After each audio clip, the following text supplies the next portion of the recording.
کیوں ان کا انداز ہنوز وہی تھا۔ مجھے کورس کی کتابیں اچھی نہیں لگتیں۔ بڑا معصوم سا انداز تھا۔ نور الہدیٰ مسکرا دیے۔ پھر کیا اچھا لگتا ہے۔ السلام علیکم ورحمۃ اللہ وبرکاتہ۔ میں ہوں وجدان مصطفیٰ اور آپ دیکھ رہے ہیں میرا یوٹیوب چینل وجدان مصطفیٰ آفیشیل۔ یہ تھی ہماری لاسٹ ایپیسوڈ کی ویڈیوز اور اب ہم چلتے ہیں اپنی اگلی ویڈیو کی جانب۔ ناول عشق آتش سعدیہ راجپوت۔ بتاؤں؟ وہ اسی بھولپن سے جوش میں بولی، پھر ان کے جواب کا انتظار کیے بغیر شروع ہو گئی۔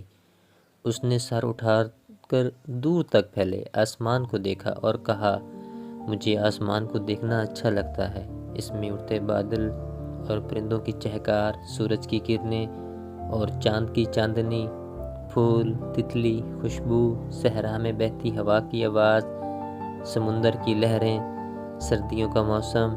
بولتے بولتے وہ اچانک ہنس پڑی، پھر انہیں دیکھ کر بولی، ہادی بھائی مجھے زندگی اچھی لگتی ہے۔ وہ ہنس پڑے، مگر وہ ایک دم سے چپ ہو کر کچھ سوچنے لگی تھی۔ پھر اس نے کپ ٹیبل پر رکھا اور اپنی جگہ سے اٹھ کر گھاس پر بابا جان کے قدموں میں بیٹھ گئی، جو لا تعلق سے اخبار میں گم تھے۔ انہیں متوجہ کرنے کے لیے اس نے اپنے ہاتھ اظہر فروخی کے گھٹنے پر رکھ دیے۔ انہوں نے اخبار ہٹا کر اسے دیکھا۔ بابا جان، آرٹس کونسل میں نو آموز مصوروں کی پینٹنگز کی نمائش ہو رہی ہے۔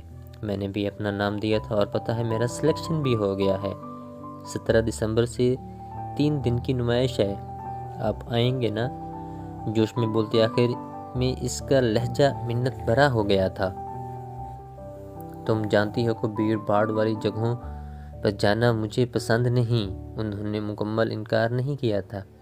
اسی سے حوصلہ پکڑ کر وہ بولی، مگر تھوڑی دیر کو تو وہ جا سکتے ہیں نا بابا جان، یہ میری پہلی ایگزیبیشن ہے اور اس بہانے آپ میری پینٹنگز بھی دیکھ لیں گے۔ جانتے ہیں اس بار میں نے اسٹال لائف اور لینڈ اسکیپنگ کے علاوہ اسکیپس بھی بنائے، اور کیلیگرافی تو میں نے پہلی بار ہی کی ہے۔ پچھلے مہینوں میں نے اتنے سارے نئے کینوس بنا لیے ہیں اور آپ نے ابھی تک کوئی بھی نہیں دیکھا۔ اگر دکھانا مقصود ہے تو آج ہی ایک نشست تمہارے کمرے میں رکھ لیتے ہیں، لیکن میں ایگزیبیشن میں نہیں آ پاؤں گا۔ آرمی لائف کے دوران بھی پرہجوم جگہوں پر جانا مجھے پسند نہیں تھا، اور اب تو میں ریٹائرڈ لائف گزارتے گھر تک ہی محدود ہو گیا ہوں۔ اینی وے، بیسٹ آف لک۔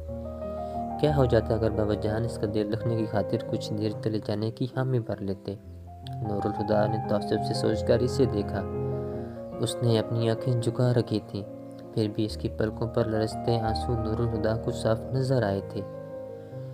نور الہدیٰ بے چین ہو کر اٹھی اور اس کے پاس والی چیئر پر بیٹھ کر ٹیبل پر رکھے اس کے ہاتھ پر اپنا ہاتھ رکھ دیا، اور کچھ کہنا ہی چاہتے تھے کہ اس نے آہستگی سے اپنا ہاتھ ان کے ہاتھ سے نیچے سے نکالا اور اٹھ کر یوں ہی رخ پھیرے اندر کی طرف بڑھ گئی۔ جوتوں سمیت بیڈ پر چت لیٹے نور الہدیٰ کو اپنی کن پٹیوں پر نمی کا احساس ہوا تھا۔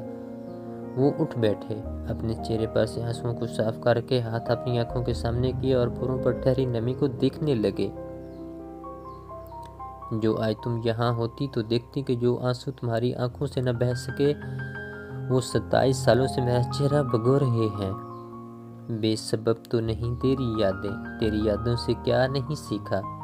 ضبط کا حوصلہ بڑھا لینا، آنسوؤں کو کہیں چھپا لینا، کانپتی ڈولتی صداؤں کو چپ کی چادر سے ڈھانپ کر رکھنا، بے سبب بھی کبھی ہنسنا جب ہو بات کوئی تلخی کی، موضوع گفتگو بدل دینا، بے سبب تو نہیں تیری یادیں، تیری یادوں سے کیا نہیں سیکھا۔ وہ تھکے تھکے سے اٹھے اور کھڑکی کا پردہ ہٹا کر باہر جھانکا۔ پورچ کی تیز روشنی میں تانیہ بار بار ہارن بجا رہی تھی۔ پھر اظہر فروخی چند لمحوں بعد اپنے پوتوں کے ساتھ نظر آئے۔ سنبھلنے کے لیے ہمیشہ ٹھوکر کی ضرورت کیوں ہوتی ہے؟ فرنٹ ڈور کھل کر بیٹھتے اظہر فروخی کو دیکھ کر انہوں نے سوچا تھا۔ ہاتھ میں بکے پکڑے تانیہ نے ہسپتال کے انفارمیشن کاؤنٹر پر شیان کے فادر کا نام بتا کر ان کا روم نمبر پوچھا۔ Room number 5۔ دبلی پتلی لڑکی نے کمپیوٹر سے چیک کر کے اسے بتایا۔ تھینکس کہہ کر تانیہ لفٹ کی طرف آئی۔ لفٹ سے نکلتے ہی تانیہ کو سامنے سے فائزہ آتی دکھائی دی۔ پاس آنے پر وہ بولی، کہاں جا رہی ہو؟ گھر، فائزہ نے جواب دے کر پوچھا۔ مگر پرسوں کیا ہوا تھا؟ تھوڑی دیر کا کہہ کر تم تو غائب ہی ہو گئی۔ ایک ضروری کام یاد آ گیا تھا، اس نے کہا۔ فائزہ گھر جانے کا ارادہ ترک کر کے اس کے ساتھ ہی چلتے ہوئے روم میں آ گئی۔ پہلا قدم کمرے میں رکھتے ہی تانیہ نے شایان کی موجودگی کو محسوس کر لیا تھا، مگر جان بوجھ کر نظر انداز کر کے وہ بیڈ پر لیٹے شخص کی طرف آ گئی۔ بیڈ کے ساتھ ہی رکھی میز پر بکے رکھ کر اس نے ہلکی آواز میں پوچھا، ان کی طبیعت اب کیسی ہے؟ کافی بہتر ہے۔ اپنے پیچھے سے شایان کی باری آواز سن کر وہ سنبھل کر پلٹی، کوشش کر کے حیران ہوتے ہوئے بولی، تم؟ پھر قصدن مسکرائے، سوری میں نے تمہیں دیکھا نہیں۔ تبھی اس کی نظر صوفے پر بیٹھی سبز آنکھوں والی عورت پر پڑی۔ اس نے فوراً انہیں سلام کیا اور فائزہ کی طرف دیکھنے لگی کہ ان کا تعارف کروائے۔ اور ہم ملتے ہیں انشاءاللہ اپنی اگلی ویڈیو ناول عشق آتش ایز سعدیہ راجپوت۔ اور اب سب سے گزارش ہے کہ اگر آپ نے ابھی تک میرا یوٹیوب چینل مجدان مصطفیٰ آفیشیل سبسکرائب نہیں کیا تو ضرور کریے گا، کیونکہ یہاں پر آپ کو ناول سے ریلیٹڈ شارٹس کی پلے لسٹ الگ سے اور کمپلیٹ ناولز بھی ملیں گے انشاءاللہ۔